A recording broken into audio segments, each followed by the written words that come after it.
launching into a new series today, for the next couple, 3 weeks maybe, something like that, about the most important thing in the world. And sometimes we think we know what the most important things are. But then there are those moments in life that bring crashing down around us what the most important things in life are. They slap us upside the head and remind us what the most important thing in life really is. Like when a baby is born, when somebody gets married, or when somebody dies, when somebody's caring for an elderly patient. I recently had a friend whose wife had dementia. I used to play golf with him quite a bit. She passed away not too long ago, and got to the point where he couldn't play golf anymore. But I remember him telling me one day, he said, I only really have one goal in life. And he said, that's to outlive my wife and take care of her until she dies. Oh, wow. I was worried about this or that, and so I'm not going to tell you what I was so upset about. And God answered his request. What am I talking about? I'm talking about love. Life is really all about love. Love is really the only thing that matters. And love is real. It's really real. It's tangible. It's meaningful. It's useful. Love is really real. At the beginning of the new year, we've been talking about this, living with God. We alluded to New Year's resolutions and making those New Year's resolutions and all those things. And I think that can be I really do think that the new year is a great time to take inventory of our lives and make some changes. Now, really every day, certainly every week, but really every day is a good time to do that. But the beginning of the year is a good time to take an inventory of our lives and see, okay, I know how last year went, and what do I think I need to change for this coming new year? And so I was thinking this week, as I was getting ready in light of this sermon, what is the one resolution that if you kept it, what's the one resolution that you can make that if you kept it, you could be assured that it would be pleasing to God? What is the one resolution that you could do? And I think that I think it would be love. I'll talk more about that in just a moment. The number one, do y'all know what the number one category for New Year's resolutions is? Losing weight. To lose weight. To lose weight. Yeah, nothing wrong with that. Do what? Oh. Yeah. You might need to remake that resolution.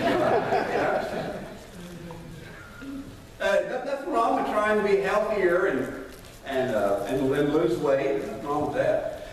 But the guy who was probably in the best shape in the Bible, strong, agile, smart, very healthy. His name was Samson, and his life was a wreck. Anybody know what the second most popular New Year's resolution is? Save more money. I got to get in better financial shape this year. Nothing wrong with that. Nothing wrong with that at all. We could all use some advice in that area, a little more discipline in that area, and save money and spend it better, and we could all do that. But Jesus told a story about a rich guy in the Bible that spent all of his life saving money. In fact, he saved so much he didn't know what to do with it. The Bible called him a fool. You know why the Bible called him a fool? Because he thought life was about his money. Other people have goals around career success. Some people are just so consumed by their careers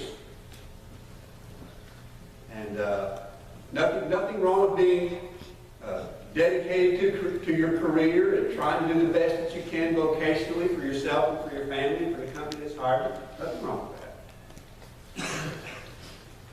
that. But probably the most successful guy in the first century was a guy named Herod, and he was a complete monster. Sometimes people, they do well vocationally, but otherwise their life is just a wreck. Some people think they think they're smart, and they want to be smart, and they want to advance themselves academically, and they define their life academically. Nothing wrong with that.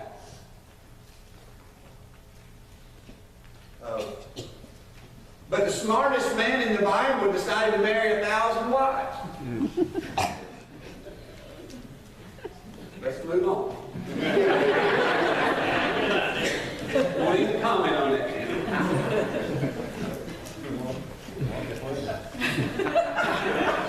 He commented anymore. I'll get that after service. Don't care.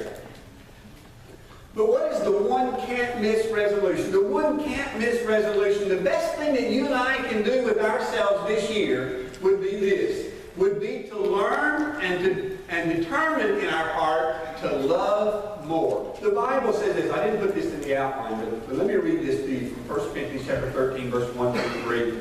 You really don't need to turn over there. You probably know this. The Apostle Paul said, if I speak with the tongues of men and of angels but do not have love, I have become a noisy gong and a clanging cymbal. If I have the gift of prophecy and know all mysteries and all knowledge, and if I have all faith so as to remove mountains but do not have love, I am nothing. And if I give all my possessions to feed the poor, and if I surrender my body to be burned but do not love, it profits me nothing. Here's where we want to start this morning. You might say this. The Apostle Paul had this equation for his life.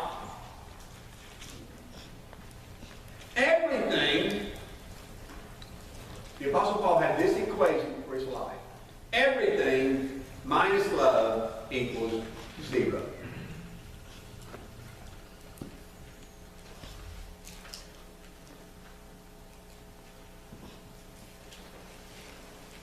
And on the other hand, if we have anything and we add love to it, we can make something out of it. Maybe quite a bit. Because at the end of the day, one of the best things that we can do, the best thing that we can do, is to learn to love. Now the Apostle Paul takes this idea from Jesus, and Jesus once said this in Matthew chapter 22, verse 37. I want you to notice that this is repeated several times in the New Testament. And he said to him, you shall love the Lord your God with all your heart, with all your soul, and with all your mind. And he adds to that in other places, and your neighbor as yourself. So this year, as we continue in this year, we're thinking about living our lives with God and God being with us everywhere we are. Let's hang on to this resolution that this year we're going to learn to and be determined to love more. To be a more loving person.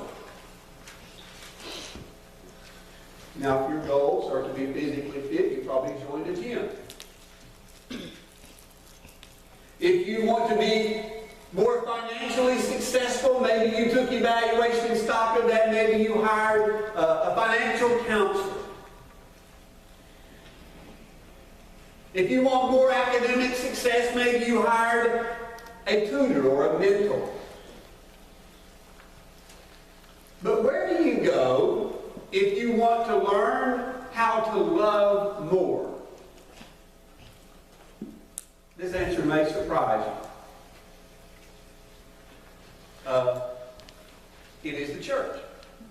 If your goal this year really is to want to learn and be determined to love people more, then you're in the right place.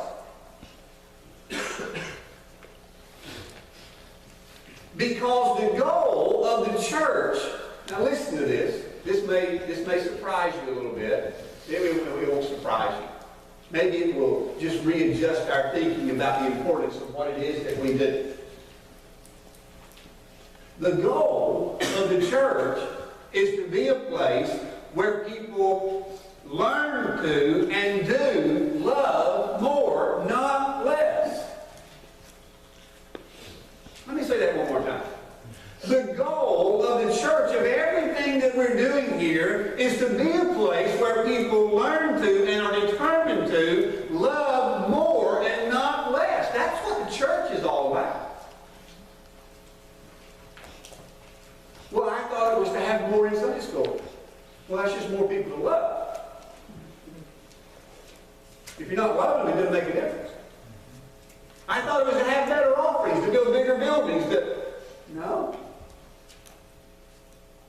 You can have all the money in the world. You can have the biggest, the finest facilities, the largest campus known to churches.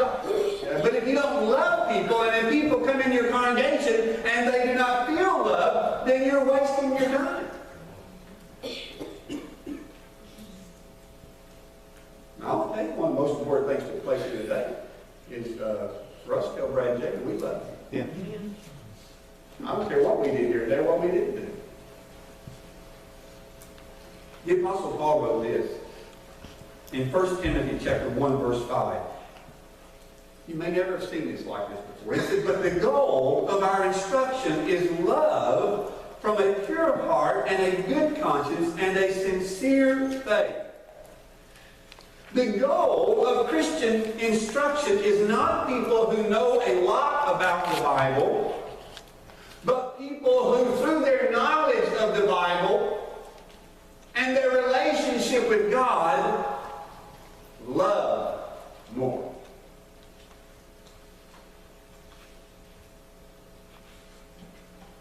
I know a lot of people who know a lot about the Bible, but they don't love very much.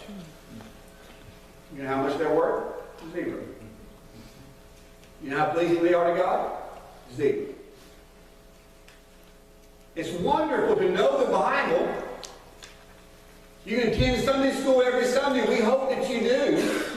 You can listen to the sermons. I hope that you do. I can prepare wonderfully and intricate, cleverly put together sermons, but if it doesn't, if the end result is not people who grow in their knowledge of God, and in their knowledge of God, they love people more, then we're wasting our time. In fact, sometimes people who know more about the Bible, can't they be the most obnoxious people in the world? I don't care how many times you've read the Bible through. If you don't love people more, then read Sports Illustrated.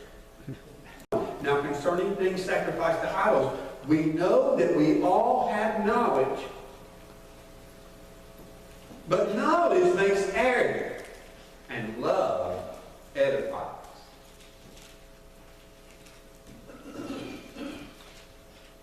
I talked to a guy the other day that said, why do churches attract so many jerks? That's an interesting question. Why do churches attract so many jerks? I don't know that churches attract jerks. Maybe jerks stand out in church more than they do anywhere else, if you want to jerks.